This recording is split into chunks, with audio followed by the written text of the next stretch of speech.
In this video, I'll be showing you step by step how to close a Paxum account. Step 1 is to go to the Paxum website and log into your account like you usually would. Step 2 is once you are logged in, you'll need to hover over to your username in the top right corner. Step 3, click Settings from the context menu. Step 4, on the left menu of the settings page, you'll need to click on Security to access your account security settings. Step 5, while on the security page, scroll down onto the bottom of the page and locate Close Account section. Step 6.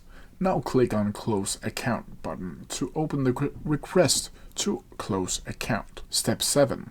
Now from here you will be asked for a reason. Here you can choose one of the predefined options or select Other and type in the reason. Step 8. Once you have selected your reason, you will need to click Send Request to submit your request. Step 9. Now you'll receive a mail from Paxum with the subject Account Closure Request. And step 10. Now you need to open that mail and click Close Account in the mail to confirm your account deactivation. And that's how you do it. If you have any questions about it, please leave them down in the comment section below and I'll try my best to answer them as quickly as possible. See ya!